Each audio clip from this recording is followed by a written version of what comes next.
রহস্যময় এক গ্রামের নাম কালাকোটি। এই গ্রামে আছে বিশাল এক কয়লার খনি। আর এই কয়লা খনিতে রহস্যজনকভাবে একের পর এক মানুষের মৃত্যু হচ্ছে। স্থানীয় লোকজন বিশ্বাস করে কোনো এক মৃত ব্যক্তির আত্মা প্রতিশোধ নিতেই হত্যা করছে সবাইকে। এই রহস্য উদ্ঘাটনের দায়িত্ব পড়ে গ্রামে বদলি হয়ে আসা নতুন পুলিশ অফিসারের উপরে। অফিসার এসব আত্মার প্রতিশোধের গল্প একদমই বিশ্বাস করে না, কিন্তু কিছুদিন পর তার চোখের সামনে এমন সব ঘটনা ঘটতে থাকে যা যুক্তি দিয়ে ব্যাখ্যা করা কঠিন। রহস্য উন্মোচন করতে গিয়ে অফিসার নিজেই জড়িয়ে পড়ে একের পর এক রহস্যের বেড়াজালে। সত্যি কি এই খনির গভীরে লুকিয়ে আছে কোনো অতৃপ্ত আত্মা, নাকি সবকিছুর পেছনে রয়েছে ভয়ঙ্কর কোনো ষড়যন্ত্র? জানতে হলে ভিডিওর শেষ পর্যন্ত আমাদের সঙ্গে থাকতে হবে। আজ এক্সপ্লেইন করব সম্প্রতি মুক্তিপ্রাপ্ত খাদান সিরিজটি। সঙ্গে রয়েছি আমি নুসরাত জাহান। শুরুতেই আমরা ইন্সপেক্টর বীরকে দেখতে পাই। আজই কালাকোটি গ্রামে ট্রান্সফার হয়ে এসেছেন তিনি। গ্রামে পৌঁছাতেই তার সাথে ভৌতিক এক ঘটনা ঘটে যায়। রাতের বেলা গ্রামের পথ দিয়ে যাওয়ার সময় হঠাৎ এক মহিলা ভিড়ে গাড়ির সামনে চলে আসছে। মহিলাকে দেখে ড্রাইভার ভয়ে গাড়িটা থামিয়ে দেয়। ভিড় গাড়ি থেকে নামতে ড্রাইভার তাকে নিষেধ করে দেয়, কিন্তু ভিড় ড্রাইভারের কথা না শুনে গাড়ি থেকে নেমে মহিলাটির কাছে যেতে শুরু করে। মহিলাটি তখন বারবার বদ্রা নামের এক ব্যক্তির নাম বলছিল। ভিড় মহিলার কাছাকাছি যেতেই হঠাৎ করেই মহিলাটি অদৃশ্য হয়ে যায়। ভিড় ড্রাইভারের কাছে ওই মহিলার ব্যাপারে জানতে চাইলে ড্রাইভার বলে মহিলার নাম দানিবা। বেশ কয়েক বছর আগে দানিবাকে গ্রাম থেকে বের করে দেওয়া হয়েছে। তখন থেকে দানিবা এভাবে এখানে সেখানে ঘুরে বেড়ায়। কখনো গ্রামের বাইরে চলে যায়, আবার কখনো গহীন জঙ্গলের ভেতরে রাত বিরাতে ঘুরে বেড়ায়। এরপর ভিড় জানতে চায় বদ্রাকে। ড্রাইভার ঘাবড়ে গিয়ে বলে বদ্রার নামও মুখে নেবেন না, এই গ্রামে কেউ বদ্রার নাম মুখেও নেয় না। ভিড় বদ্রার কাহিনীটা জানতে চায়। ড্রাইভার জানায় এই কালাকোটি গ্রামটা কয়লা খনিকে কেন্দ্র করেই গড়ে উঠেছে। এই গ্রামের মানুষদের জীবিকা নির্বাহের একমাত্র উপায় হচ্ছে এই কয়লার খনি। এই কয়লা খনি দেখাশোনার কাজ করত দানিবার ছেলে রাকা। রাকা অনেক ডেঞ্জারাস একজন লোক ছিল। রাকার কাছে যে কোনো সমস্যার সমাধান হচ্ছে একমাত্র মৃত্যু। কয়লা খনির ভেতরে কেউ কোনো ঝামেলা করলেই রাকা সেই ব্যক্তিকে পৃথিবী থেকেই সরিয়ে দেয়। আজ পর্যন্ত অসংখ্য মানুষের মৃত্যু হয়েছে তার হাতে, কিন্তু রাকার বিরুদ্ধে কোনো প্রমাণ না থাকায় পুলিশ কোনো অ্যাকশন নিতে পারেনি। যাই হোক, এই কয়লা খনি কয়েকটা ভাগে বিভক্ত। এর মধ্যে সবথেকে বিপজ্জনক হচ্ছে ৯ নম্বর খনি, কারণ এই ৯ নম্বর খনিতেই আছে বদ্রা নামের এক ব্যক্তির অতৃপ্ত আত্মা। এক রাতে রাকা তার বন্ধুর সাথে ৯ নম্বর খনিতে বসে গল্প করছিল। আড্ডা দেওয়ার জন্য রাকা দেবেশ নামের এক শ্রমিককে মদ নিয়ে আসতে বলে। ৯ নম্বর খনিতে সহজে কেউ যেতে চায় না, কিন্তু রাকার অর্ডার অমান্য করার উপায় তো নেই। তাই দেবেশ ভয়ে কাঁপতে কাঁপতে মদ নিয়ে ৯ নম্বর খনিতে যায়। দেবেশ জানায় কিছুক্ষণ পর রাকার মা দানিবা তার জন্য খাবার নিয়ে আসবে। এরপর দেবেশ রাকাকে জিজ্ঞেস করে এভাবে মৃত্যুর মুখে বসে আড্ডা দেওয়াটা কি খুব বেশি দরকার? রাকা বলে বদ্রাকে এত ভয় পাওয়ার কি আছে? দেবেশ বলে এভাবে বদ্রার নাম মুখে নিও না। বদ্রা যদি একবার চলে আসে তাহলে আর কোনো উপায় থাকবে না বেঁচে থাকার। রাকা বলে যে বেঁচে থাকতে আমার কিছু করতে পারেনি, সে মরার পর কি করবে? আজ রাতেই বদ্রার কাহিনী শেষ করব আমি। কথা বলে রাকা তার বন্ধু এবং দেবেশকে নিয়ে খনির গভীরে চলে যায়। রাকা এবং তার বন্ধু চিৎকার করে বদ্রার নাম ধরে যাকে এবং ঠাট্টা করে উচ্চস্বরে হাসতে থাকে। ওই সময় হঠাৎ করে খনির ভেতর থেকে সাদা ধোঁয়া বেরিয়ে আসতে শুরু করে। ধোঁয়ার আড়ালে দাঁড়িয়ে ছিল একটা কালো ছায়া। দেবেশ ছায়াটা দেখে বলে বদ্রা চলে এসেছে। কেউ কিছু বুঝে ওঠার আগেই বদ্রা তাদের উপর আক্রমণ করে দেয়। হঠাৎ করে দেবেশের মুখ থেকে সাদা ফেনা বের হতে শুরু করে। সাথে সাথেই দেবেশের মৃত্যু হয়। কিছুক্ষণের মধ্যে রাকার বন্ধুর সাথেও একই ঘটনা ঘটে, সেও মারা যায়। রাকা এবার ভয় পেয়ে পালাতে শুরু করে, কিন্তু খুব বেশি দূরে যেতে পারে না। বদ্রা তাকেও ধরে ফেলে। রাকার মুখ থেকেও ফেনা বের হতে শুরু করে। ব্যালেন্স হারিয়ে রাকা কয়লা পরিবহন করার জন্য রাখা একটি বক্সের ভেতরে পড়ে যায়। ওই সময় রাকার মা দানিবা খাবার নিয়ে সেখানে পৌঁছে যায়। রাকার এই অবস্থা দেখে দানিবা চমকে ওঠে। রাকা তখনও জীবিত ছিল। মৃত্যুর আগে সে বদ্রার নাম নেয়। বদ্রার মৃত্যুর পর থেকে দানিবা কালো জাদু করতে শুরু করে। এ কারণে গ্রামের লোকেরা দানিবাকে গ্রাম থেকে বের করে দিয়েছে। সবকিছু শুনে ভিড় বলে এসব কালো জাদু ভূতপ্রেত বলতে কিচ্ছু নেই। এসব কুসংস্কারের কারণেই এই গ্রামের কোনো উন্নতি হচ্ছে না। তবে যাই হোক, ভিড় গ্রামে পৌঁছানোর পরের দিনই সকালে গ্রাম প্রধান সুধীর ভিড়ের সাথে দেখা করতে আসে। ভিড় গ্রামে নতুন এসেছে, তাই সুধীর তাকে স্বাগত জানায়। সুধীরের সাথে তার মেয়ের দিভিয়া এবং নূপুর নামের আরও একটা মেয়ে এসেছে ভিড়ের সাথে দেখা করতে। সুধীর তাদের সাথে ভিড়কে পরিচয় করিয়ে দেয়। নূপুর খাবার ডেলিভারি কাজ করে। কয়লা খনি থেকে শুরু করে পুলিশ স্টেশন সব জায়গায় সে খাবার পৌঁছে দেয়। সে ভিড়ের জন্য খাবার নিয়ে এসেছে। পরের সিনে আমরা কয়লা খনির কন্ট্রাক্টর বাটোয়ালকে দেখতে পাই। আজ বাটোয়ালের ছোট ছেলে হার্সের জন্মদিন। সে উপলক্ষে পুরো বাড়ি সাজানো হয়েছে। বাড়িঘর সাজানো থেকে শুরু করে জন্মদিনের সমস্ত আয়োজন সামলাচ্ছে আঁচল নামের একটা মেয়ে। আঁচলের বাবা মা কেউ নেই, তাই বাটোয়াল তাকে নিজের মেয়ের মতোই দেখে। হার্স ছাড়াও বাটোয়ালের আরও দুজন ছেলে মেয়ে আছে। ছেলের নাম সিদ্ধু আর মেয়ের নাম দীপা। সকালবেলা বাটোয়াল তার বড় ছেলে সিদ্ধুকে সাথে নিয়ে কয়লা খনির কাজে বেরিয়ে পড়ে। কয়লা খনিতে যাওয়ার পর মহিপাল নামের এক ব্যক্তির সাথে দেখা হয় তার। বাটোয়াল অনেকদিন ধরেই তাকে খুঁজছে। মূলত বাটোয়াল মহিপালের কাছে মোটা অঙ্কের টাকা পায়। টাকা ফেরত দেওয়ার ভয়ে মহিপাল সব সময় বাটোয়ালকে এড়িয়ে চলে। তাই আজ মহিপালকে সামনে পেয়ে বাটোয়াল তার কাছে টাকা ফেরত চায়। মহিপাল বলে, আমার ভাই সমস্ত টাকা নিয়ে পালিয়ে গেছে, তাই আপনার টাকাগুলো ফেরত দিতে পারছি না। মহিপালের কথা শুনে সিদ্ধু মহিপালের কলার চেপে ধরে বলে, টাকা ফেরত দেওয়ার ক্ষমতা নেই, তাহলে ধার নিয়েছিলি কেন? মহিপাল সিদ্ধুর হাত সরিয়ে দিয়ে বলে, আমার ক্ষমতা সম্পর্কে তোর কোনো আইডিয়া নেই। এরপর মহিপাল বাটোয়ালকে বলে, আজ রাতেই আমি আপনার সমস্ত টাকা ফেরত দিয়ে দেব। বাটোয়াল আর ঝামেলা না করে সিদ্ধুকে নিয়ে সেখান থেকে চলে যায়। এরপর বাটোয়াল কয়লা খনির ম্যানেজারের কাছে যায়। গত মাসে বাটোয়াল কয়লা খনিতে 18 জন শ্রমিক নিয়োগ দিয়েছে, যাদের পেমেন্ট এখনও হয়নি। বাটোয়াল পেমেন্ট চাইলে সাথে সাথে ম্যানেজার একটা চেক ধরিয়ে দেয়, কিন্তু টাকার পরিমাণ কম ছিল। তাই পেমেন্টের ব্যাপার নিয়ে বাটোয়াল খনির মালিক আন্নার সাথে কথা বলতে চায়। এদিকে ভিড় পুলিশ স্টেশনে জয়েন করলে সাব ইন্সপেক্টর প্রজ্ঞা এবং কনস্টেবল কিকু তাকে স্বাগত জানায়। নতুন অফিসার কেমন হবে এটা নিয়ে প্রজ্ঞা একটু টেনশনে ছিল। এর মাঝে মহিপাল প্রজ্ঞার সাথে দেখা করতে আসে। মহিপাল প্রজ্ঞার ফিয়ন্সি। মহিপালকে দেখে প্রজ্ঞা বিরক্ত হয়ে বলে, তুমি আজ কেন এখানে এসেছো? তোমাকে তো বলেছিলাম আজ সিনিয়র অফিসার জয়েন করবে। মহিপাল রাগ করে বলে, কোথাকার কোন সিনিয়র অফিসার এসেছে দেখি? মহিপালের কথা শুনে ভেতর থেকে ভিড় বের হয়ে আসে। ভিড় মহিপাল এবং প্রজ্ঞা দুজনকেই ধমক দিয়ে বলে, এটা পুলিশ স্টেশন, তোমাদের বাড়ি না। প্রজ্ঞা মহিপালকে দ্রুত পুলিশের স্টেশন থেকে চলে যেতে বলে। এরপর আমরা কয়লা খনির সুপারভাইজার বীরজুকে দেখতে পাই। বীরজু এবং আঁচল একে অপরকে ভালোবাসে। আজ বাটোয়ালের বাড়িতে জন্মদিনের পার্টি। আঁচল বীরজুকেও জন্মদিনের পার্টিতে আমন্ত্রণ জানায়। এর পরের দৃশ্যে আমরা নূপুরের বাবা ঘানিয়াকে দেখতে পাই। সারাদিন খাবার ডেলিভারি করার কাজ শেষে নূপুর বাড়িতে ফিরে দেখে তার বাবা মদের জন্য টাকা খুঁজছে। এটা দেখে নূপুর তার বাবাকে বলে, বাড়িতে কোনো টাকা নেই, সারাদিন পরিশ্রম করে টাকা উপার্জন করি আমি, আর রাত হলেই তুমি সেই টাকা মদের পেছনে উড়িয়ে দাও। আমার জীবন চলবে কি করে? আমিও কি তোমার মতো মদ খেয়ে খেয়ে পেট ভরবো নাকি? নূপুরের কথা শুনে ঘানিয়া রেগে গিয়ে নূপুরকে থাপ্পড় মারতে যায়। ওই সময় প্রজ্ঞা চলে আসে। প্রজ্ঞাকে দেখে ঘানিয়া থেমে গিয়ে বলে, আর কতদিন পুলিশ বন্ধুর পাওয়ারে উড়ে বেড়াবি? একদিন তোর পাখা আমি ঠিকই কেটে দেব। প্রজ্ঞার সাথে একান্তে কথা বলার জন্য নূপুর ঘানিয়ার হাতে কিছু টাকা দিয়ে তাকে বিদায় করে দেয়। নূপুর এবং প্রজ্ঞা ভালো বন্ধু। দুজন দুজনের সাথে নিজেদের সুখ দুঃখ ভাগাভাগি করে নেয়। প্রজ্ঞাকে বিষণ্ণ দেখে নূপুর জিজ্ঞেস করে, আবার মহিপালের সঙ্গে কিছু হয়েছে নাকি? এই লোকটাকে তুমি তাকে ছেড়ে দাও না কেন? প্রজ্ঞা বলে, সে আমার ফিউন্সি, সে আমার সাথে যেমন আচরণই করুক না কেন, আমি চাইলেও তাকে এভাবে ছাড়তে পারবো না। তুই আমাকে নিয়ে টেনশন করিস না, আমি ঠিকই সব কিছু সামলে নেব। এরপর নূপুর প্রজ্ঞার মন ভালো করার জন্য কথা ঘুরিয়ে বলে, পুলিশ স্টেশনে নাকি নতুন অফিসার এসেছে, তা সে দেখতে কেমন? প্রজ্ঞা বলে, অনেক হ্যান্ডসাম। নূপুর হেসে বলে, তাহলে তো তাকে ইমপ্রেস করতেই হবে। কাল আমি তোমার গিফট করা ওড়নাটা পরে তাকে খাবার দিতে যাব। এসব নিয়ে দুজনের অনেক হাসি ঠাট্টা হয়। অন্যদিকে আঁচল এবং বীরজু জন্মদিনের পার্টিতে যাওয়ার জন্য রেডি হচ্ছিল। সে সময় আঁচল বীরজুকে বলে, আজ আমি অনেক সুন্দর করে বাটোয়ালের বাড়ি সাজিয়েছি, তোমার জন্মদিনে আমি এর থেকেও সুন্দর করে সাজাবো। বীরজু আফসোস করে বলে, আমার তো জন্মদিন নেই। তখন আঁচল বলে, তোমার সাথে যেদিন আমার প্রথম দেখা হয়েছিল সেদিনটাকেই আমি তোমার জন্মদিন হিসেবে পালন করব। বাটোয়ালের ছেলের জন্মদিন নিয়ে আঁচল এবং বাটোয়ালের পরিবার অনেক এক্সাইটেড ছিল, কিন্তু হঠাৎ করেই বাটোয়ালের পরিবারের সাথে একটা বড় দুর্ঘটনা ঘটে যায়। পরের দিন সকালে ভিড়ের কাছে খবর আসে বাটোয়ালের পুরো পরিবারের মৃত্যু হয়েছে। বাটোয়াল এবং তার বড় ছেলে সিদ্ধুর ডেড বডি পাওয়া গেছে 9 নম্বর খনিতে। ভীরু দ্রুত সেখানে চলে যায়। সেখানে ঘানিয়া এবং মহিপালও ছিল। ডেড বডি দেখে ঘানিয়া মাতাল অবস্থায় বলে, এটা বজ্রার কাজ, কাল রাতে আমি বজ্রাকে দেখেছি। ঘানিয়ার কথা শুনে পেছন থেকে মহিপাল তাচ্ছিল্যের হাসি হেসে চলে যায়। দূর থেকে দানিবা সবকিছু দেখছিল।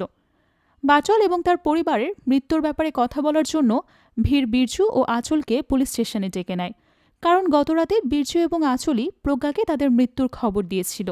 ভিড় ওদের কাছে জানতে চায় কি হয়েছিল গতরাতে। বীর্যু এবং আঁচল জানায় গতরাতে ওরা বাটোয়ালের বাড়িতে হার্সের জন্মদিন সেলিব্রেট করছিল। বাটোয়াল এবং সিদ্ধু তখনও বাড়িতে ফেরেনি। অনেক রাত হয়ে যাওয়ার পরেও ওরা খুনি থেকে ফিরে না আসায় বাটোয়ালের স্ত্রী টেনশনে পড়ে যায়। তাই বাটোয়ালের স্ত্রী বীর্যু এবং আঁচলকে নিয়ে ওদেরকে খুঁজতে কয়লা খনিতে যায়। সেখানে পৌঁছালে ওরা বাটোয়াল ও সিদ্ধুর মৃতদেহ দেখতে পায়। কেউ কিছু বুঝে ওঠার আগেই হঠাৎ খনির ভেতর থেকে একটা কালো ছায়া বের হয়ে আসে। কালো ছায়া দেখে বীর্যু আঁচলকে নিয়ে সেখান থেকে পালিয়ে আসে। আঁচল কাঁদতে কাঁদতে ভীরকে বলে, আমার মায়ের মৃত্যুর পর বাটোয়াল আমার অনেক খেয়াল রেখেছে। বাটোয়ালের সাথে কখনো কারো শত্রুতা ছিল না।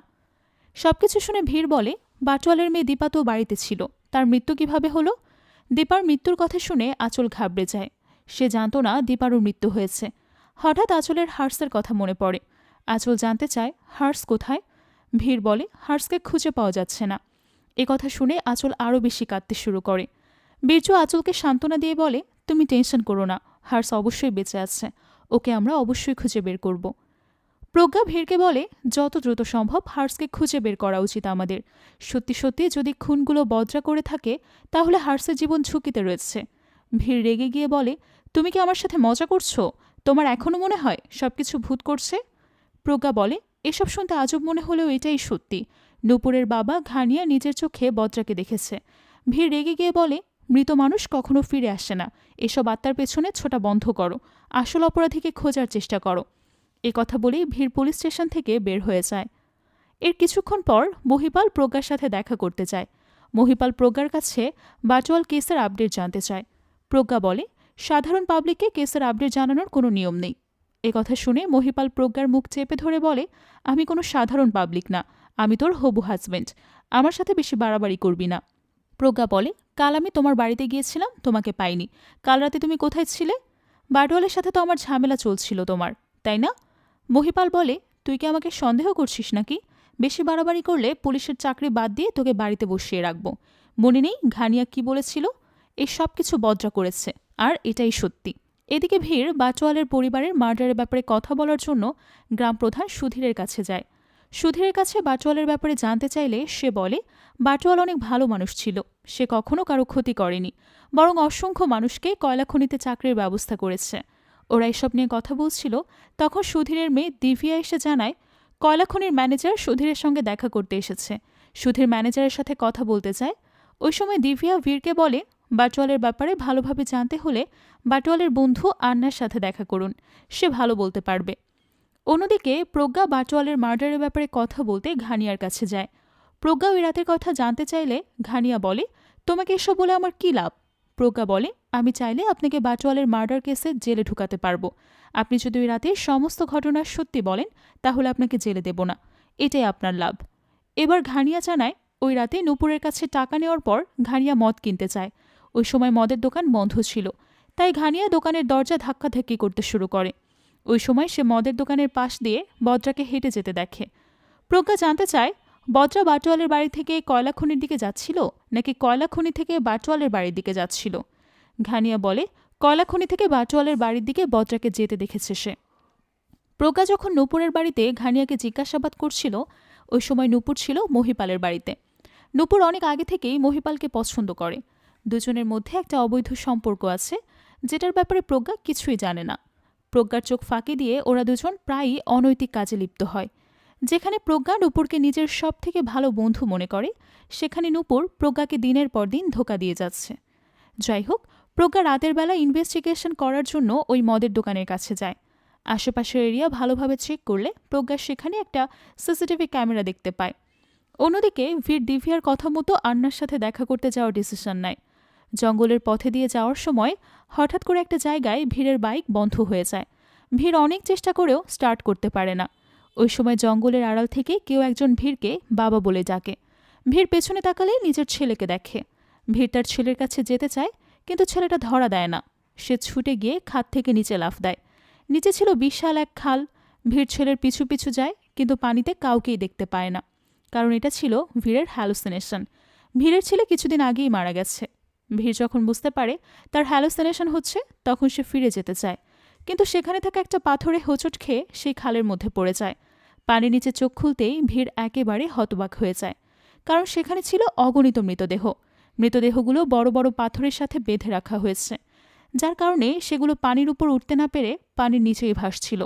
ভিড়ের পায়ের সাথে লেগে কয়েকটা পাথরও সরে যায়, যার কারণে পাথরগুলোর সাথে বেঁধে রাখা মৃতদেহগুলো পানির উপরে ভেসে ওঠে। ভিড় দ্রুত পানি থেকে উঠে তার টিমকে ইনফর্ম করে। পুলিশ সবগুলো মৃতদেহ উদ্ধার করে পোস্টমর্টমের জন্য পাঠিয়ে দেয়। এরপর প্রজ্ঞা ভিড়ের কাছে গিয়ে বলে, এই সমস্ত খুন বজ্রা করেছে, আমার কাছে এর প্রমাণও আছে। ভিড় রেগে গিয়ে বলে, ভূতের পেছনে ছোটাটা বন্ধ করে হার্সকে খোঁজো। হার্স যদি জীবিত থাকে তাহলে একমাত্র সেই বলতে পারবে কি ঘটেছিল তার পরিবারের সাথে। এরপর ভিড় পুলিশ স্টেশনে ফিরে যায়। কিছুক্ষণ পর খনির মালিক আন্না ভিড়ের সঙ্গে দেখা করতে সেখানে যায়। আন্না ভিড়কে বলে, শুনলাম আপনি নাকি আমার সাথে দেখা করতে যাওয়ার সময় পা পিছলে খালের মধ্যে পড়ে গিয়েছিলেন। আপনার সাথে এমন দুর্ঘটনা যেন আর না ঘটে, তাই আমি নিজেই দেখা করতে এসেছি। এরপর আন্না বলে, আমি আপনার বাড়িতে ফল, সবজি, মিষ্টি, কাজু বাদাম সহ আরও অনেক কিছু পাঠিয়ে দিয়েছি। এছাড়া আপনার বাড়িতে একটা নতুন টিভিও লাগিয়ে দিয়েছি। আর আমি নিজের সাথে করে নিয়ে এসেছি একটা ব্র্যান্ড নিউ ফোন। ফোনটা আমি নিজের হাতে আপনাকে দিতে চাই, তাই সাথে করে এনেছি। আন্নার কথার কোনো জবাব না দিয়ে ভিড় জিজ্ঞেস করে, আমি শুনেছি বাটোয়াল এবং তার ছেলে নাকি আপনার কয়লা খনির হিসাব নিকাশ রাখে, তাহলে ওরা আপনার কয়লা খনির ভেতরেই মারা গেল কেন? আন্না বলে, বাটোয়ালের মৃত্যুর ব্যাপারে আমি কিছুই জানি না। বাটোয়াল আমার খনির ঠিকাদার ছিল। সে কাজের জন্য নতুন নতুন শ্রমিক নিয়ে আসতো, বিনিময়ে আমার ম্যানেজার তাকে পেমেন্ট করত। তবে হতে পারে কেউ টাকা পয়সা লুট করার জন্য তাকে খুন করেছে। এই গ্রামে গরিব লোকের অভাব নেই, 100 টাকাও এদের কাছে অনেক কিছু। ভিড় জিজ্ঞেস করে, বজ্রার ব্যাপারে কতটুকু জানেন আপনি? আন্না বলে, এসব তো গ্রামবাসীদের বানানো গল্প। এই গুজবের কারণে আমার 9 নম্বর খনি বন্ধ হয়েছে। আমার মনে হয় কেউ ইচ্ছে করে আমাকে বরবাদ করার জন্য প্ল্যান করে এসব করছে। আপনি দয়া করে সে আসল অপরাধীকে খুঁজে বের করুন। সরকারি সহযোগিতা প্রয়োজন হলে আমি এক্ষুনি মিনিস্টারকে কল করে আপনার ব্যাপারে বলবো। ভিড় বলে, তার দরকার হবে না, আপনি চলে যান, আর সাথে করে আপনার এই ব্র্যান্ড নিউ ফোনটাও নিয়ে যান। আর আমার বাড়িতে যে সমস্ত জিনিস পাঠিয়েছেন সেগুলো ফেরত নিয়ে যাওয়ার ব্যবস্থা করুন। ভিড় অনেকটা অপমান করে আন্নাকে পুলিশ স্টেশন থেকে তাড়িয়ে দেয়। আন্না অনেক ক্ষুব্ধ হয়ে বলে, আপনার এই ব্যবহার আমি মনে রাখব। আন্না চলে যাওয়ার পর প্রজ্ঞা ফিরকে সিসিটিভি ফুটেজটা দেখায়। ওই ফুটেজে স্পষ্টভাবে বজ্রাকে দেখা যাচ্ছে। আন্না চলে যাওয়ার পর প্রজ্ঞা ফিরকে সিসিটিভি ফুটেজটা দেখায়। ওই ফুটেজে স্পষ্টভাবে বজ্রাকে দেখা যাচ্ছে। ভিড় বিরক্ত হয়ে বলে, তুমি একজন পুলিশ অফিসার হয়ে এখনও এসব ভূত প্রেতের পেছনে পড়ে আছো? এর মাঝে কনস্টেবল কিছু ভিড়কে জানায়, কয়লা খনিতে একটা ঝামেলা হয়েছে। ভিড় তার টিম নিয়ে দ্রুত সেখানে চলে যায়। একজন তান্ত্রিক খনির ভেতরে বসে তন্ত্রবিদ্যার সাহায্যে বজ্রার আত্মাকে বশীকরণ করার চেষ্টা করছে। আর খনির বাইরে গ্রামবাসী জড়ো হয়ে অপেক্ষা করছিল তান্ত্রিক তাদেরকে কোনো একটা সুসংবাদ দেবে। ভিড়ে গ্রামবাসীর উদ্দেশ্যে করে বলে, এখানে যা ঘটেছে সেটা তদন্ত করার দায়িত্ব পুলিশের, কোনো তান্ত্রিকের নয়। গ্রামবাসীরা বলে, এটা আমাদের গ্রামের সমস্যা, আমরা জানি কিভাবে সমাধান করতে হবে, নিজেদের রক্ষা করতে হবে। ভিড় বুঝতে পারছিল না কিভাবে গ্রামবাসীদের সামলাবে। এর মাঝে হঠাৎ করে তান্ত্রিক অনেক আতঙ্কিত হয়ে খনির ভেতর থেকে ছুটে বের হয়ে আসে। তান্ত্রিকের মুখ দিয়ে ফেনা বের হতে শুরু হয়। কিছুক্ষণের মধ্যেই সে মারা যায়। সবকিছু ঘটে ভিড়ের চোখের সামনেই। প্রজ্ঞা ভিড়কে বলে, স্যার, এবার তো আপনি বিশ্বাস করবেন এসব বজ্রার কাজ? ভিড় বলে, মূর্খের মতো কথা বলো না, এই গ্রামের সবাই মূর্খ। ভিড় বুঝতে পারছিল না এমন কঠিন সিচুয়েশনে কিভাবে সামলাবে সে। অনেক চিন্তাভাবনা করে ভিড় তার ফ্রেন্ড সুস্মিতাকে কল করে, কিন্তু সুস্মিতা কলটা রিসিভ করতে পারে না, কারণ সুস্মিতা ওই সময় একটা মিশনে ব্যস্ত ছিল। সুস্মিতা একজন ফরেন্সিক অফিসার, তবে সে পুলিশের বিভিন্ন সিক্রেট মিশনে হেল্প করে অপরাধীদের ধরিয়ে দেয়। আজও সে এক ড্রাগ ডিলারকে ধরিয়ে দিতে নার্কোটিক্স ডিপার্টমেন্টের অফিসারদের হেল্প করেছে।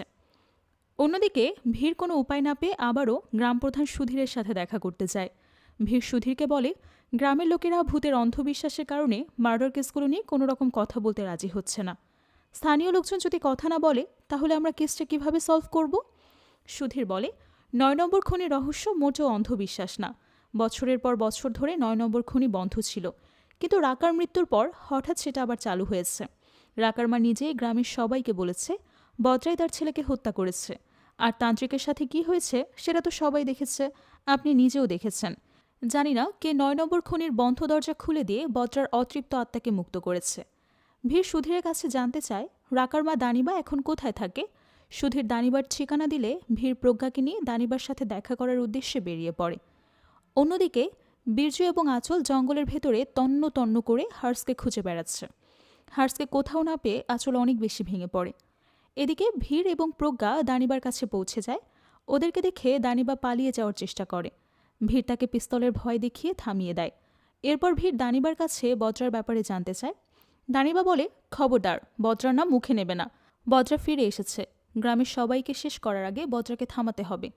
এরপর দানিবা প্রজ্ঞা এবং ভিড়কে বজ্রার ইতিহাস বলতে শুরু করে। বহু বছর আগে ৯ নম্বর খনিতে একটা দুর্ঘটনা ঘটেছিল। একদিন হঠাৎ করে ৯ নম্বর খনিতে কাজ করতে গিয়ে কিছু শ্রমিক নিখোঁজ হয়ে যায়। কোনোভাবেই তো তাদের আর খোঁজ পাওয়া যায় না। ওই ঘটনার পর বাকি শ্রমিকরা খুব আতঙ্কিত হয়ে পড়ে, কিন্তু চাকরি হারানোর ভয়ে জীবন হাতে নিয়ে সবাই কাজ চালিয়ে যাওয়ার ডিসিশন নেয়। তবে সবাই মেনে নিলেও একজন শ্রমিকদের প্রতিবাদ করে। সে হচ্ছে বজ্রা। বজ্রা শ্রমিকদের বোঝায় জীবনের ঝুঁকি নিয়ে নয়, আর এই ৯ নম্বরে কাজ করার কোনো প্রয়োজন নেই। বেঁচে থাকলে কোনো না কোনোভাবে জীবিকার ব্যবস্থা ঠিক হবে, কিন্তু ৯ নম্বর খনিতে কাজ করতে গিয়ে হারিয়ে গেলে তাদের পরিবারকে দেখার জন্য আর কেউ থাকবে না। বজ্রা আরও বলে, আমরা যদি সবাই মিলে একসাথে কাজ না করার ডিসিশন নেই, তাহলে খনির মালিক চাইলেও একসাথে এতগুলো শ্রমিককে কাজ থেকে বের করে দিতে পারবে না। বজ্রার কথা মতো বাকি শ্রমিকরা বজ্রার সাথে মিলে ৯ নম্বর গুহায় কাজ না করার জন্য বলে, আর এটা নিয়ে আন্দোলন করতে শুরু করে। পরিস্থিতি সামলাতে না পেরে খনির ম্যানেজার খনির মালিক আন্নাকে কল করে। আন্না সিচুয়েশন সামলানোর জন্য রাকাকে ৯ নম্বর খনিতে পাঠিয়ে দেয়। রাকা সেখানে গিয়ে বজ্রাকে মারতে শুরু করে। বজ্রার মৃত্যু নিশ্চিত না হওয়া পর্যন্ত রাকা বজ্রাকে মারতেই থাকে। বজ্রার মৃত্যু হওয়ার পর রাকা বাকি শ্রমিকদের উদ্দেশ্য করে বলে, আর কারো আন্দোলন করার ইচ্ছা থাকলে সামনে আয়। কিন্তু রাকার ভয়ে আর কোনো শ্রমিকই আন্দোলন করার দুঃসাহস করে না। সবে চুপচাপ কাজে লেগে পড়ে। তখন থেকে বজ্রার আত্মা ৯ নম্বর খনিতে ঘুরে বেড়াচ্ছে। প্রেজেন্ট টাইমে দানিবা কাঁদতে কাঁদতে বলে, আমার ছেলে বজ্রাকে হত্যা করেছিল। বজ্রা তার মৃত্যুর প্রতিশোধ আমার চোখের সামনে নিয়েছে। আমার চোখের সামনে সে আমার ছেলেকে হত্যা করছে। ভিড় জিজ্ঞেস করে, রাকা বজ্রার মৃতদেহ কোথায় দাফন করেছিল? দানিবা ভিড় এবং প্রজ্ঞাকে ওই জায়গায় নিয়ে যায় যেখানে বজ্রাকে দাফন করা হয়েছে। পরের দিন ভিড় কবর খননের কাজ শুরু করে। দানিবা যে জায়গাটা দেখিয়েছিল সেখান থেকে একটা কঙ্কাল বের হয়ে আসে, কিন্তু কঙ্কালটা দেখে দানিবা বলে, এটা বজ্রার কঙ্কাল না। বজ্রার একটা পায়ে শুধুমাত্র 4টা আঙুল ছিল। এই কঙ্কালের পায়ে 5টা আঙুল। এটা বজ্রার লাশ না। বজ্রার লাশ আশেপাশে কোথাও আছে। তাই ভিড় আশেপাশের সমস্ত জায়গা খনন করতে শুরু করে। সেখানে সারিবদ্ধভাবে অসংখ্য মানুষকে দাফন করা হয়েছিল। একে একে সবগুলো কঙ্কাল বের হয়ে আসে। কনস্টেবল কিকো ওই স্থানের পাশে একটা সাইনবোর্ড দেখতে পায়। সাইনবোর্ডে লেখা ছিল, এই জমির মালিক মহিপাল রানে। এটা দেখে প্রজ্ঞা একটু চিন্তিত হয়ে পড়ে। ভিড় বুঝতে পারে মহিপালের সঙ্গে এই ডেড বডিগুলোর কোনো সম্পর্ক আছে। এত এত মৃতদেহ দেখতে দেখতে ভিড় ক্লান্ত হয়ে পড়েছে। সে যেখানেই যায় সেখানেই শুধু মৃতদেহ খুঁজে পায়। ভিড় বুঝতে পারে না কিভাবে আসল অপরাধীকে খুঁজে বের করবে। সে আবারও তার ফরেন্সিক ডিপার্টমেন্টের ফ্রেন্ড সুস্মিতাকে কল করে। এবার সুস্মিতা কল রিসিভ করে। ভিড় তাকে দ্রুত কালাকুটি গ্রামে চলে আসতে বলে। সুস্মিতা বুঝতে পারে ভিড় হয়তো কোনো সমস্যায় পড়েছে, তাই সে নির্দ্বিধায় রাজি হয়ে যায়। এরপর ভিড় মহিপালকে জিজ্ঞাসাবাদ করার জন্য পুলিশ স্টেশনে ডেকে নিয়ে যায়।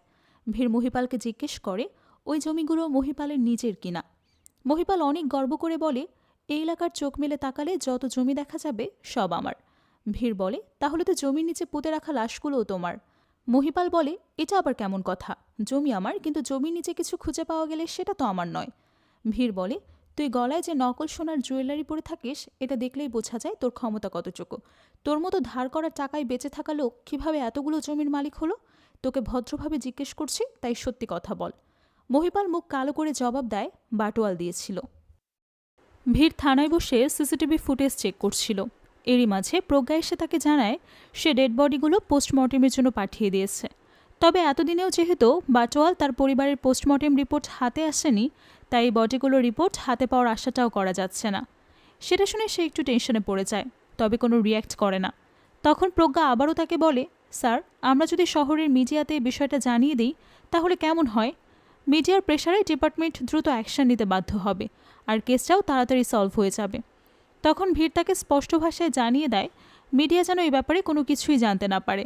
তবুও প্রজ্ঞা তাকে বোঝানোর চেষ্টা করলে ভিড় প্রজ্ঞার উপর রেগে গিয়ে বলে, তোমাকে এত ভাবতে হবে না, তোমার কাজ অর্ডার ফলো করো। আমি ডিসিপ্লিনের বাইরে কাজ করা মানুষকে পছন্দ করি না। সেটা শুনে প্রজ্ঞা রাগে গজগজ করতে করতে বাইরে বের হয়ে আসে। তখন কিকু এসে তার এমন রাগের কারণ জিজ্ঞেস করলে প্রজ্ঞা বলে, এই নতুন অফিসার খুবই বেয়ারা, কারো কোনো কথাই শুনতে চায় না। নিজেতে কখনো ইউনিফর্ম পরে অফিসে আসেই না, আবার মানুষকে ডিসিপ্লিন শেখায়। তখন কিকু তাকে বোঝায় যে আপনার নিশ্চয়ই কোথাও বুঝতে ভুল হচ্ছে, স্যার তো এমন নয়। তবুও প্রজ্ঞা তার কথা মানতে চায় না।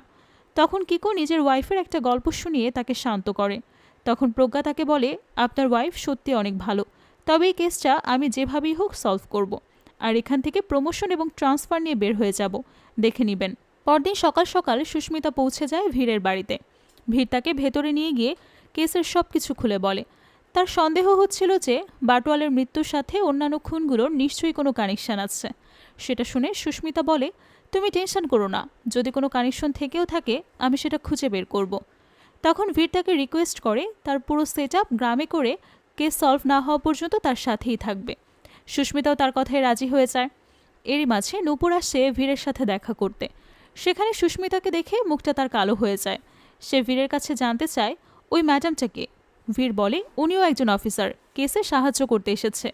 সেটা শুনে নূপুর বলে, আমিও আপনাকে সাহায্য করতে এসেছি। এ কথা বলে সে তার ব্যাগ থেকে অনেকগুলো আইডি কার্ড এবং ফাইল বের করে ভীরকে দেয়। ওই ডকুমেন্টসগুলো কয়লার খনিতে কাজ করা শ্রমিকদের, যাদেরকে বাইরের গ্রাম থেকে কাজ করার জন্য নিয়ে আসা হয়েছিল। তবে অদ্ভুত বিষয় হচ্ছে সেখানে অনেক শ্রমিকেরই নকল আইডি কার্ড আছে। কথাটা শুনে ভীর অনেক অবাক হয়ে যায়। সে নূপুরকে জিজ্ঞেস করে, তুমি এসব কিভাবে জানলে? নূপুর তখন কথাটা এড়িয়ে গিয়ে তাকে আবারও জিজ্ঞেস করে, এই তথ্যগুলো কি আপনার কোনো কাজে আসবে? ভীর খুশি হয়ে বলে, নিশ্চয়ই, এগুলো আমার অনেক কাজে লাগবে, তোমাকে ধন্যবাদ। সেটা শুনে নূপুর সেখান থেকে খুশি মনে বের হয়ে যায়। এদিকে সুধীর বসে পেপার পড়ছিল। এরই মাঝে তাদের ডোরবেল বেজে উঠলে সে গিয়ে দরজা খুলে দেখে ভীর তার পুরো টিম নিয়ে সেখানে হাজির হয়েছে। তাদেরকে দেখে সুধীর একটু ঘাবড়ে যায়। তখন ভীর বলে, আমি আপনাদের অফিসে গিয়েছিলাম কিছু ডকুমেন্ট নেওয়ার জন্য, কিন্তু সেখানে কিছুই পাইনি, তাই বাড়িতে চলে এসেছি। সুধীর তখন তাদেরকে আটকানোর অনেক চেষ্টা করে।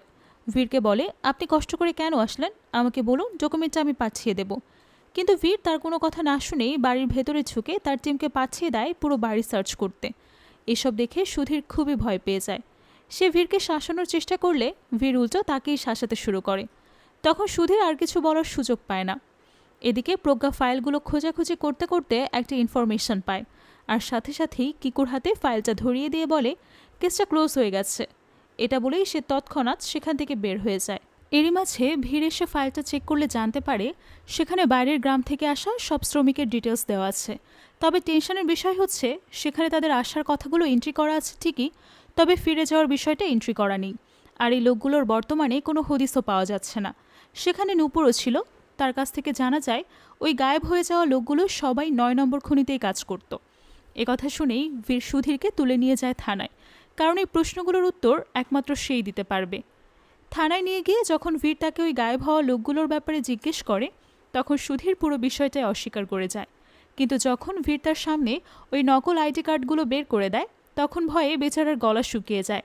সে কোনোভাবেই বুঝতে পারছিল না কিভাবে ওই আইডি কার্ডগুলো ভীরের কাছে পৌঁছালো। তখন ভীর তাকে জিজ্ঞেস করে, প্রতি মাসে 50 জনেরও বেশি শ্রমিক বাইরে থেকে এসে এখানে কাজ করতে আসে, কিন্তু পরবর্তীতে তাদের কোনো হদিস পাওয়া যায় না। এই লোকগুলো কোথায় গায়েব হচ্ছে? সুধীর তখন বুঝতে পারে এখন আর কিছু লুকিয়ে লাভ নেই, তাই সে বলে দেয়, স্যার, এই লোকগুলোর মার্ডারে আমার কোনো হাত নেই। আমি শুধু বাটওয়ালের কথা মতো কাজ করতাম। বাটওয়াল বাইরের গ্রাম থেকে মানুষকে নিয়ে আসতো, আর আমি তাদের নকল আইডি কার্ড তৈরি করে তাদের ডকুমেন্ট রেডি করে দিতাম। কিন্তু ভীর তার কথা মানতে চায় না। তার মনে হচ্ছিল সুধীর ইচ্ছাকৃত বাটওয়ালের নামে দোষটা চাপানোর ট্রাই করছে, কারণ বাটওয়াল যেহেতু এখন বেঁচে নেই, তাই তাকে ডেকে জিজ্ঞাসাবাদ করাটাও সম্ভব না। তবে সুধীর তাকে আশ্বস্ত করে যে সে মোটেও মিথ্যে বলছে না, কিন্তু কোনো কারণ ছাড়া তো একজন গ্রাম প্রধানের পক্ষে আর কথায় কথায় উঠবাস করার কথা না কারো। সে যখন এই বিষয়ে সুধীরকে একটু জোর দিয়ে জিজ্ঞেস করে, তখনই এক নতুন রহস্য সামনে আসে। জানা যায় বীরজু সুধীরের নাজায়েজ সন্তান, আর এটা বাটোয়ার জেনে গিয়ে তাকে ব্ল্যাকমেল করেছিল, যে কারণে তার মুখ বন্ধ রাখার জন্য সুধীর মাঝে মধ্যেই তার ছোটোখাটো কাজ করে দিত। এসব কথার মাঝেই হঠাৎ কিকু এসে ভীরকে জানায় আন্না তার উকিল নিয়ে থানায় এসেছে। সেটা শুনে ভীর একটু অবাক হয়ে বেরিয়ে এসে দেখে আন্নার সাথে শুধু উকিলই নয়, মহিপালও আছে, সেই সাথে আছে প্রজ্ঞা। আন্নার কথা থেকে বোঝা যায় প্রজ্ঞা তাকে অ্যারেস্ট করতে গিয়েছিল, তাতে সে রেগে গিয়ে নিজের উকিল সহ সেখানে হাজির হয়েছে। প্রজ্ঞার এমন অদ্ভুত কাজ দেখে ভীর নীরব হয়ে যায়। আন্না এবং মহিপাল মিলে তাকে যাচ্ছে না তাই বলে, কিন্তু ভীর শেষের দিকে কোনো প্রতিবাদই করতে পারে না। তাকে মুখ বুঝে সব কিছু সহ্য করতে হয়। মূলত কয়লার খনির ব্যবসা যেহেতু আন্নার ছিল, তাই প্রজ্ঞার ধারণা এই সব কিছুর সাথে কোনো না কোনোভাবে আন্না জড়িত, আর সেই থেকেই লোকটাকে অ্যারেস্ট করতে চলে গিয়েছে তারা। তবে শুধুমাত্র এই ধারণা থেকেই যে একজন মন্ত্রীর উপরে আঙুল তোলা যায় না, এটা সে বুঝতে পারেনি। তো আন্না আর মহিপাল মিলে ভীরকে ইচ্ছে মতো শাসিয়ে সেখান থেকে চলে যায়। এরপর ভীর প্রজ্ঞাকে ডেকে অনেক বকাঝোকা করে, তাকে কড়া ভাষায় জানিয়ে দেয় সে যদি নিজের ডিউটি ঠিকঠাকভাবে করতে না পারে তাহলে যেন চাকরি ছেড়ে দিয়ে চলে যায়। কথাটা শুনে প্রজ্ঞা ভীষণ কষ্ট পায়, তবে ভীর সেদিকে খেয়াল না করে তার নিজের কাজে মন দেয়। সেই রাতে নূপুর কাজ শেষে বাড়িতে যাওয়ার সাথে সাথেই তার বাবা তার কাছে মদ খাওয়ার জন্য টাকা চাইতে শুরু করে, কিন্তু নূপুর তাকে টাকা দিতে রাজি হয় না। তখন খানিয়া তাকে অনুরোধ করে বলে, কিছু টাকা দিয়ে দাও না, সকাল থেকে এক ফোঁটাও গলায় পড়েনি, মাথায় কাজ করছে না। সেটা শুনে নূপুর রাগের মাথায় বলে উঠছে, সকাল থেকে খেতে পারোনি তো কি হয়েছে, খাওয়ার দরকারও নেই, এসব ছাইপাশ না খেলে আরও কয়েকদিন বেঁচে থাকা যেতে পারবে বেশি। সেটা শুনে ঘানিয়া বলে উঠছে, কিভাবে বাঁচবো, বদরা চলে এসেছে, আমাদের সবাইকে মেরে ফেলবে, এই দেখো আমি প্রমাণও পেয়েছি। এই কথা বলে সে একটা আংটি বের করে নূপুরকে দেখায়। আংটিটা দেখেই নূপুরের চোখ চড়ক গাছ হয়ে যায়। সে বাবার হাত থেকে আংটিটা ছো মেরে নিয়েই বেরিয়ে সোজা চলে যায় মহিপালের কাছে, গিয়ে তাকে বলে, চলো আমরা দূরে কোথাও পালিয়ে যাই, সেখানে তুমি আর আমি নতুন জগৎ সাজাবো। প্রজ্ঞাকে ছেড়ে দাও, আমার সাথে চলো, টাকা পয়সার ব্যবস্থা কালকের মধ্যেই হয়ে যাবে। তার কথা শুনে মহিপাল ভীষণ অবাক হয়। সে নূপুরকে বলে উঠছে, তুমি কি ভেবেছ তোমার সাথে একটু সময় কাটিয়েছে বলে কি এখন সারা জীবন থাকবো?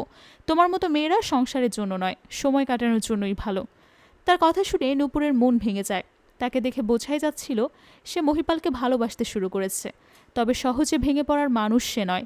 সে মহিপালকে হুমকি দিয়ে বলে যে, যদি তুমি কাল রাতে আমার সাথে দেখা করতে না আসো আর আমার সাথে পালাতে না চাও, তাহলে আমি প্রজ্ঞাকে তোমার ব্যাপারে সব কিছু জানিয়ে দেব, তখন দেখব ও কিভাবে তোমাকে বিয়ে করে। কথা শুনে মহিপাল তাকে বাড়ি থেকে তাড়িয়ে দেয়।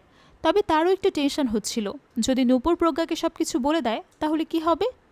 এদিকে ভীরকে কেস নিয়ে টেনশন করতে দেখে সুস্মিতা তার পাশে এসে দাঁড়ায়। তাদের কথা থেকে জানা যায় অতীতেও কোনো কারণে ভীর এমন গোলক ধাঁধায় পড়েছিল, আর সেখানে কোনো ভয়ঙ্কর ঘটনা ঘটেছে, যেটা থেকে মুক্তি পাওয়ার জন্য, ভুলে থাকার জন্য সে শহরের থেকে দূরে এই জায়গাটায় ট্রান্সফার নিয়েছে। কিন্তু এখানে এসেও এত বড় একটা ঝামেলায় জড়াতে হয়েছে তাকে।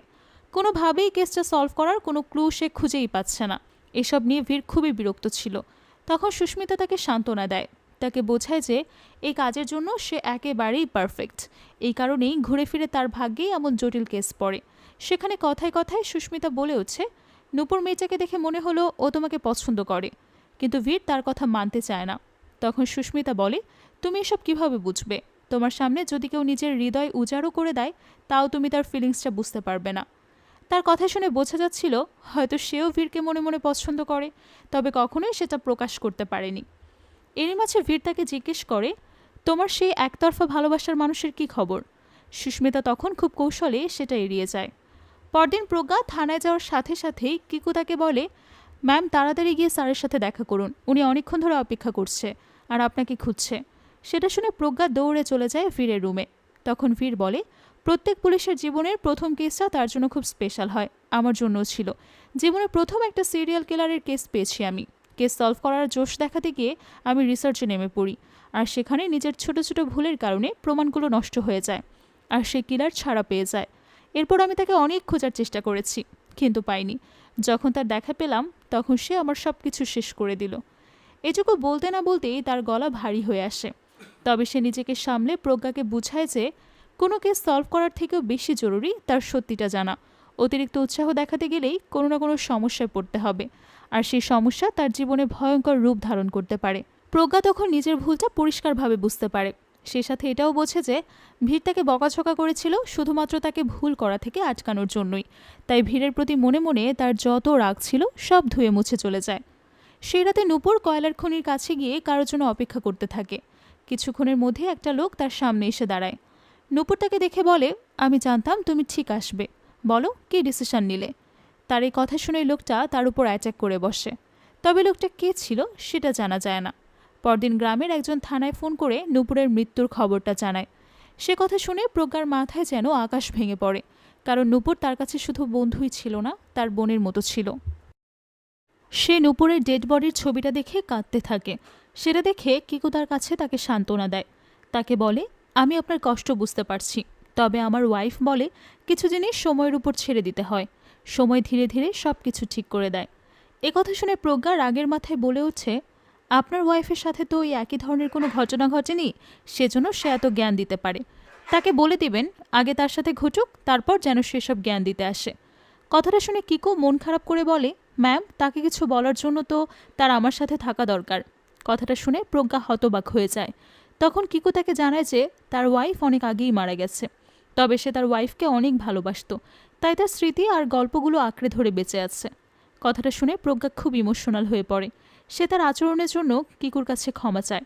এদিকে ভীর যখন অফিসে যাওয়ার জন্য রওনা হচ্ছিল, তখন সুস্মিতা এসে তাকে বলে, আমি ওই ডেড বডিগুলো চেক করে জানতে পেরেছি তাদের সবার মৃত্যু একটা বিষাক্ত গ্যাসের কারণে হয়েছে। কয়লার খনিতে এমন অনেক মানুষের মৃত্যুর খবর পাওয়া যায়, সেগুলো সেখানে তৈরি হওয়া বিষাক্ত গ্যাসের কারণেই হয়ে থাকে। ভীর তার কথা মেনে নেয়, তবে এই ডেড বডিগুলোর কিছু অদ্ভুত বৈশিষ্ট্য ছিল। যেমন তাদের অনেকেরই হাড়গোড় ভাঙা ছিল, অনেকের মৃত্যুর সময় খিঁচুনি উঠেছিল। সেটা শুনে সুস্মিতা বলে, ঠিক আছে, আমি কয়লার খনিতে গিয়ে আরও কিছু স্যাম্পল কালেক্ট করে টেস্ট করে দেখছি। ঠিক সে সময় ভীরের কাছে একটা কল আসে। তাকে জানানো হয় হার্সকে খুঁজে পাওয়া গেছে এবং তাকে হসপিটালে ভর্তি করা হয়েছে। এই কথা শুনেই ভীর তৎক্ষণাৎ পৌঁছে যায় হসপিটালে। সেখানে গিয়ে সে ডক্টরকে জিজ্ঞেস করে হার্সকে হসপিটালে কে নিয়ে এসেছে। ডক্টর জানায় রাকার মা, অর্থাৎ দানিবা তাকে এনে দিয়ে গেছে। ভীর তখন চুপচাপ হার্সের পাশে গিয়ে বসে পড়ে। অতীতের কিছু কথা তখন তার মনে পড়তে থাকে। তারও একটা সুন্দর গোছানো সংসার ছিল, ওয়াইফ ছিল, আর হার্সের মতো একটা ফুটফুটে ছেলেও ছিল। তবে তার ভুলের কারণে ছাড়া পাওয়া ওই সিরিয়াল কিলার একদিন তার চোখের সামনেই তার ওয়াইফ আর তার ছেলেকে নির্মমভাবে হত্যা করে। ভীর সেদিন চুপচাপ শুধু দেখেই যাচ্ছিল। একজন পুলিশ হওয়া সত্ত্বেও তার কিছুই করার ছিল না, কারণ সেদিনও তারও গুলি লেগেছিল। সেখান থেকে ইউনিফর্মের প্রতি তার একটা বিতৃষ্ণা তৈরি হয় এবং সে ইউনিফর্ম পরাটাই ছেড়ে দেয়। এসব কথা ভাবতে ভাবতেই তার চোখে পানি চলে আসে। হার্সের মধ্যে সে নিজের ছেলেকে কল্পনা করছিল। এরপর প্রজ্ঞা চলে যায় ঘানিয়ার সাথে দেখা করতে। নূপুর মারা যাওয়াতে পাগলের মতো হয়ে গিয়েছিল সে। প্রজ্ঞাকে দেখে সে কাঁদতে কাঁদতে বলে, তোমার বন্ধু চলে গেছে, আর কোনোদিন ফিরে আসবে না। ওকে একটু ফিরে আসতে বলো না, আমি মদ খাওয়া ছেড়ে দেব, একদম ভালো হয়ে যাব, শুধু একবারও ফিরে আসুক। তার কথা শুনে প্রজ্ঞাও খুব ইমোশনাল হয়ে পড়ে। তখন ঘানিয়া বলে ওঠে, বজ্রা আমার মেয়েটাকে মেরে ফেলল। সেটা শুনে প্রজ্ঞা খুবই অবাক হয়। তখন ঘানিয়া তাকে বজ্রার ওই আংটিটার ব্যাপারে সব কিছু খুলে বলে। এরই মাঝে আঁচলরা খবর পায় হার্সকে খুঁজে পাওয়া গেছে। সেটা শুনে আঁচল খুশি হয়ে বীরজুকে নিয়ে পৌঁছে যায় হসপিটালে। এতদিন পর হার্সকে দেখে আঁচল খুবই ইমোশনাল হয়ে পড়ে। সেখান থেকে বেরোনোর সময় তাদের সাথে ভীরের দেখা হয়। ভীর আঁচলকে রিকোয়েস্ট করে বলে, হার্সকে আমি নিজের করে রাখতে চাই, তোমরা প্লিজ ওকে আমার হাতে তুলে দাও, একজন বাবা হিসেবে বলছি, আমি ওর অনেক খেয়াল রাখবো। কিন্তু আঁচলরা তার কথা মানতে চায় না। বীরজু তাকে বুঝিয়ে বলে, স্যার, আমি আপনার কথা বুঝতে পেরেছি, কিন্তু হার্সের এখন বাবার থেকে মায়ের বেশি প্রয়োজন, তাই সে মায়ের ভালোবাসাটা আঁচলকে দিতে পারবে। ভীর তখন আর কথা বাড়ায় না। এদিকে প্রজ্ঞা চলে যায় মহিপালের সাথে দেখা করতে। সে ভেবেছিল মহিপাল হয়তো তার মনের কষ্টটা বুঝবে, তবে মহিপাল মুহূর্তের মধ্যেই প্রমাণ করে দেয় যে প্রজ্ঞার কষ্ট নিয়ে তার কোনো মাথা ব্যথা নেই, বরং প্রজ্ঞা যে ভীরের সাথে কাঁধে কাঁধ মিলিয়ে এই কেসে কাজ করছে সেটা নিয়ে সে প্রজ্ঞাকে আজে বাজে কথা বলতে থাকে। সে লুকিয়ে লুকিয়ে প্রজ্ঞা আর ভীরের উপর নজরও রাখত। তার কথা শুনে প্রজ্ঞা বুঝে যায় সেদিন থানা থেকে বেরোনোর সময় সে যে ছায়াটা দেখতে পেয়েছিল সেটা মহিপালেরই ছিল। ভীরের সাথে কাজ করা নিয়ে সে প্রজ্ঞাকে মারধরও করে, কিন্তু প্রজ্ঞা কোনো প্রতিবাদই করতে পারে না। প্রতিবাদ করেই বা কোথায় যাবে, তার তো কোথাও যাওয়ার জায়গা নেই। একটা অনাথ মেয়েকে দয়া করে মহিপাল বিয়ে করতে চেয়েছে, এটাই তো অনেক। পরদিন সুস্মিতা তার পুরো টিম নিয়ে কয়লার খনিতে গিয়ে স্যাম্পল কালেক্ট করতে শুরু করে। এদিকে প্রজ্ঞা আবারও চলে যায় মহিপালের সাথে দেখা করতে। গিয়ে তাকে জিজ্ঞেস করে, তুমি আমাকে বিয়ে করতে চাও কেন? মহিপাল তার কথা শুনে একটু অবাক হয়ে বলে, আমি তোমাকে ভালোবাসি, তাই তোমাকে বিয়ে করতে চাই। তখন প্রজ্ঞা তাকে শর্ত দেয় যে মহিপাল যদি সত্যিই তাকে ভালোবেসে থাকে তাহলে সে আর কখনোই প্রজ্ঞার গায়ে হাত তুলবে না। কথাটা শুনে মহিপাল তার গায়ে হাত তুলতে গিয়েও থেমে যায় আর তাকে প্রমিস করে সে কখনোই প্রজ্ঞার গায়ে হাত তুলবে না। মহিপাল তখন সবেমাত্র গোসল করে বেরিয়েছিল, তাই সে প্রজ্ঞাকে তার পিঠটা মুছে দিতে বলে।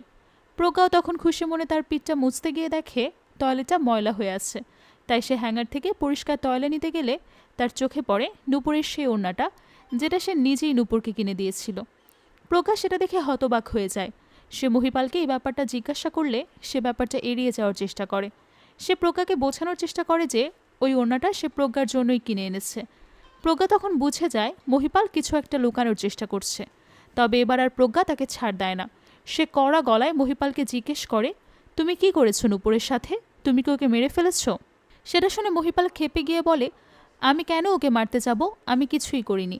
কিন্তু প্রজ্ঞা তার কোনো কথাই মানতে চায় না, কারণ নূপুরকে সে বোনের মতো ভালোবাসত। তখন মহিপাল রাগের মাথায় তাকে জানিয়ে দেয় যে তার বোনের মতো বান্ধবী তাকে ধোঁকা দিয়েছে। সবকিছু জানা সত্ত্বেও সে মহিপালের সাথে রাত কাটিয়েছে। এ কথা শুনে প্রজ্ঞার মাথায় যেন আকাশ ভেঙে পড়ে। সে কোনোভাবেই কথাগুলো বিশ্বাস করতে পারছিল না। তখন মহিপাল রাগের মাথায় প্রজ্ঞার গালে একটা চড় মেরে দেয়, তার গলা টিপে তাকে দেওয়ালের সাথে ঠেসে ধরে। সবশেষে তাকে বাড়ি থেকে তাড়িয়ে দিতে চায়। আর তখনই প্রজ্ঞার ভিড়ের বলা কথাগুলো মনে পড়ে যায় যে বিষাক্ত পোকামাকড়কে দ্রুত মেরে ফেলা উচিত, না হলে সেটা ধীরে ধীরে মানুষের পুরো শরীর বিষাক্ত করে দেয়। প্রজ্ঞা তখন মনে সাহস সঞ্চার করে একটা ভারী ফুলদানি নিয়ে মহিপালের মাথায় মেরে দিয়ে তাকে সেন্সলেস করে ফেলে। বেশ কিছুক্ষণ পর যখন তার সেন্স ফেরে, তখন সে দেখতে পায় প্রজ্ঞা তার হাত পা বেঁধে রেখেছে। সে সময় প্রজ্ঞা আবারও তাকে জিজ্ঞেস করে, নূপুর আর বাটোয়ালের পরিবারকে কেন মেরেছ? তখনও মহিপাল একই কথা বলে যে সে কাউকে খুন করেনি, কিন্তু প্রজ্ঞা তার কোনো কথাই বিশ্বাস করে না। পুলিশের একঘা পড়তেই মহিপাল বাঘের থেকে একেবারে বিড়াল হয়ে যায় আর কাঁদতে কাঁদতে প্রজ্ঞাকে বলে, আমি সত্যি বলছি, আমি কাউকে মারিনি।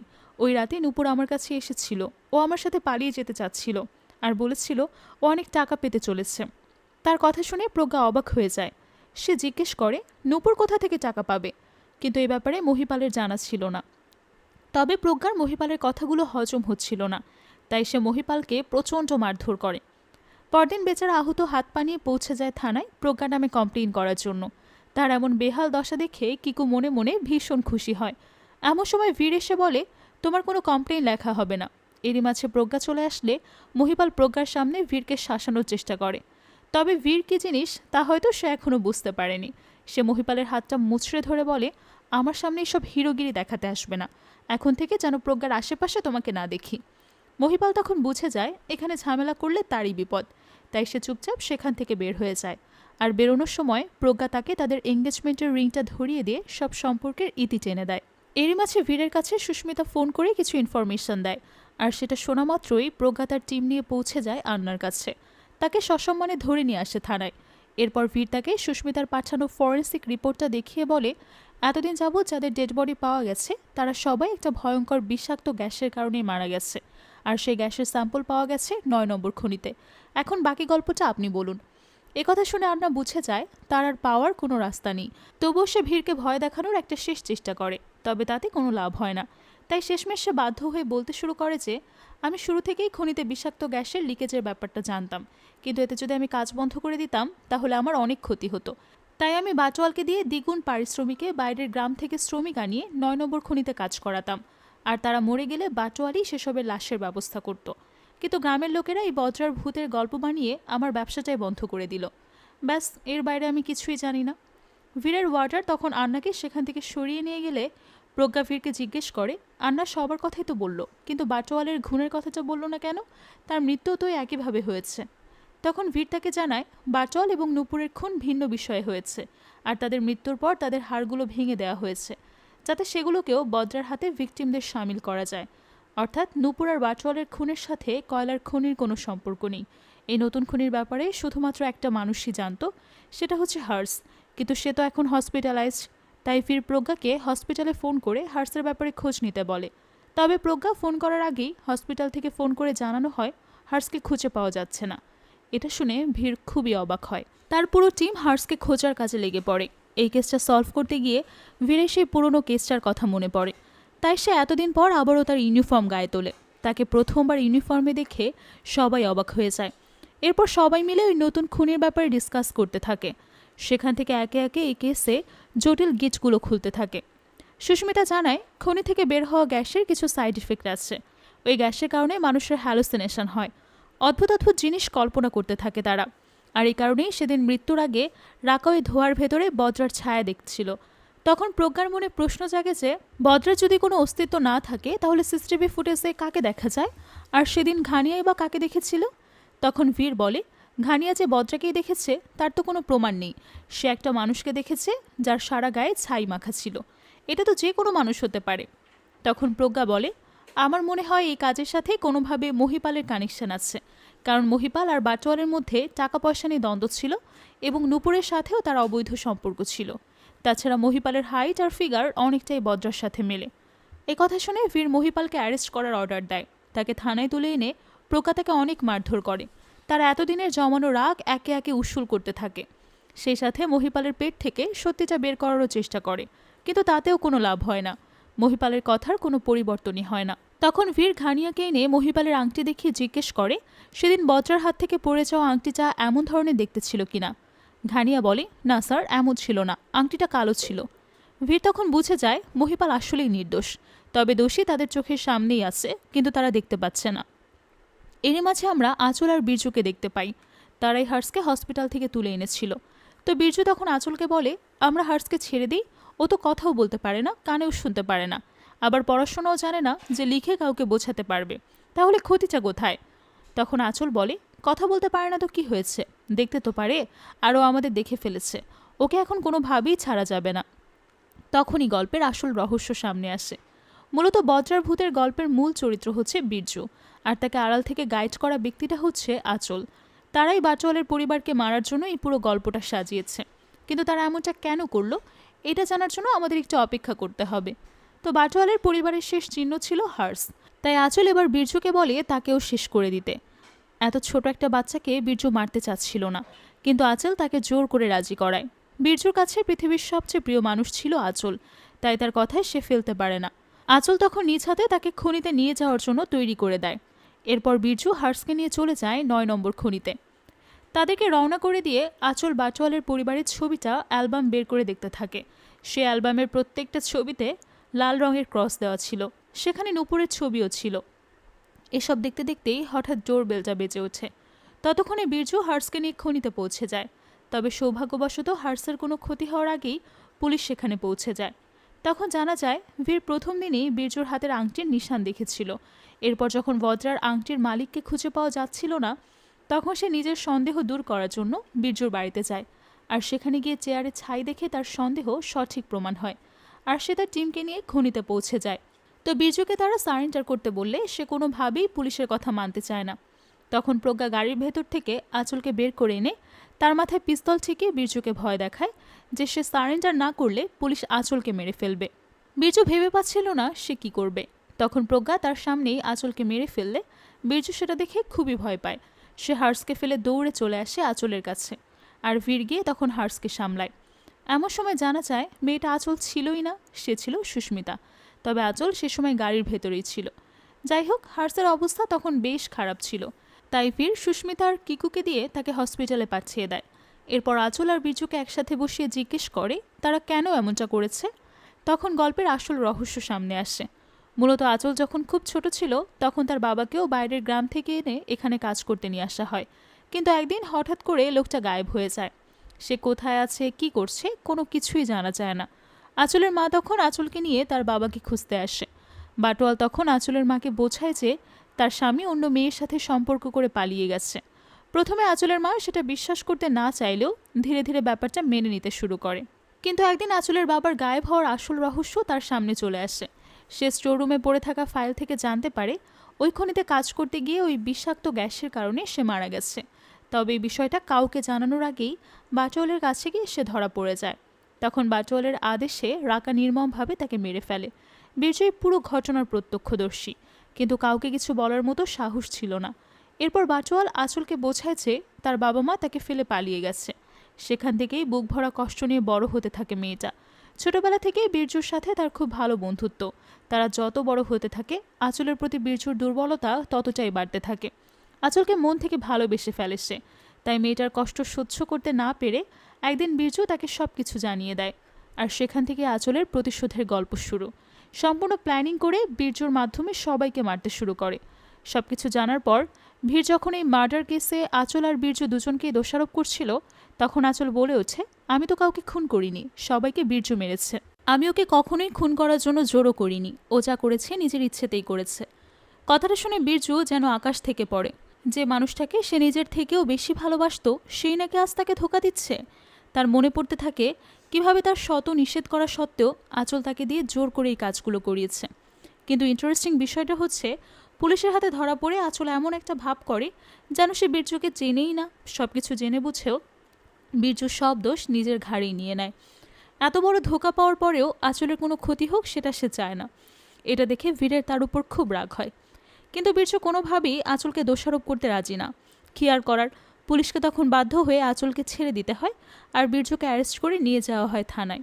বীর্য এমন কাজ দেখে প্রজ্ঞা ভীষণ অবাক হয়। তখন বীর তাকে বলে, কিছু মানুষ ভালোবাসার জন্য সব কিছু করতে পারে। সেটা শুনে প্রজ্ঞা বলে ওঠে, ঠিক যেমন একটা কল পাওয়া মাত্রই কেউ ছুটে চলে আসে এই প্রত্যন্ত গ্রামে। তার কথা শুনে বীর একটু অবাক হয়। তখন প্রজ্ঞা বলে, স্যার, সুস্মিতা ম্যাডামের চোখের দিকে তাকালেই বোঝা যায় সে আপনাকে কতটা ভালোবাসে। সেটা শুনে বীর একটু মুচকি হাসে, কিন্তু কোনো কথা বলে না। এরপর সে অফিসিয়ালি হার্সকে অ্যাডাপ্ট করে শহরে নিয়ে যাওয়ার জন্য প্রস্তুতি নিতে থাকে। এই কেসটা শেষ করে ট্রান্সফার নিয়ে নিয়েছিল সে, আর যাওয়ার আগে প্রজ্ঞার জন্য শহরে ট্রান্সফার অ্যাপ্লিকেশন করে যায়।